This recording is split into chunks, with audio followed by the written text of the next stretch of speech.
The KRYLL Imperium had ruled the Andromeda sector for 3,000 years. They had crushed rebellions, enslaved species, and broadcast their dominance across 100 worlds. But they had never encountered humanity. Supreme Overlord Thrassix wanted to send a message. The human colony on Kepler 442b had refused to pay tribute, and he needed an example that would resonate across every human settlement in the sector. He chose Sarah Chen, a 16-year-old girl who had been caught distributing food to refugees. The trial lasted 4 minutes. The execution was scheduled for prime viewing hours across all KRYLL networks.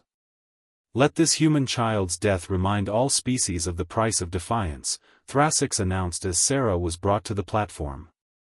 She didn't cry. She didn't beg. She looked directly into the camera and spoke her final words. "Tell my mom I love her. Tell Earth what happened here." The blade fell. 3 billion beings across the KRYLL Imperium watched. 8 light minutes away, the UES Vindication received the broadcast. Captain Marcus Webb sat frozen in his command chair, watching the replay. Around him, his bridge crew stood in absolute silence. The girl's final words echoed through the speakers. "Sir?" His tactical officer's voice cracked. "Orders?" Webb's hands trembled as he accessed his command codes. Behind him, every screen showed the same image, Sarah Chen's last moment, broadcast like entertainment. "Communications," Webb said quietly. "Tight beam to all human vessels in the sector. Authorization code, Broken Arrow." Across 17 star systems, 43 human warships received the same message. The same image.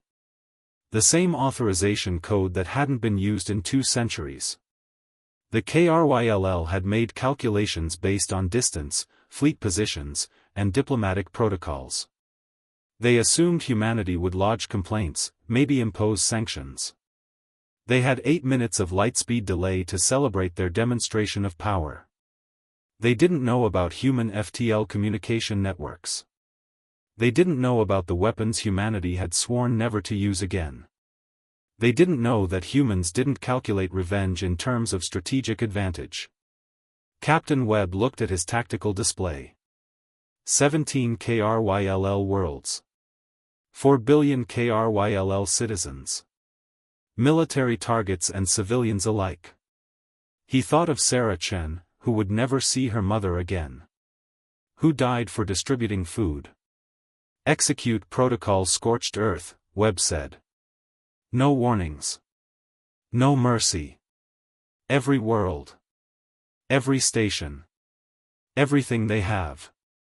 The tactical officer hesitated for only a heartbeat. "All weapons free, Captain." Across the sector, human vessels dropped out of quantum space simultaneously.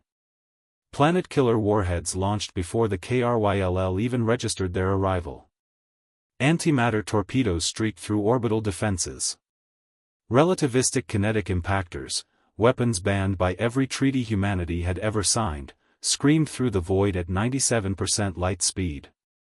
The KRYLL homeworld's defenses activated 3 seconds before the first impact.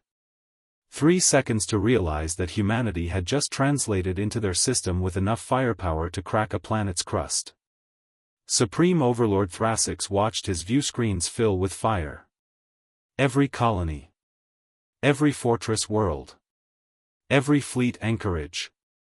All burning simultaneously.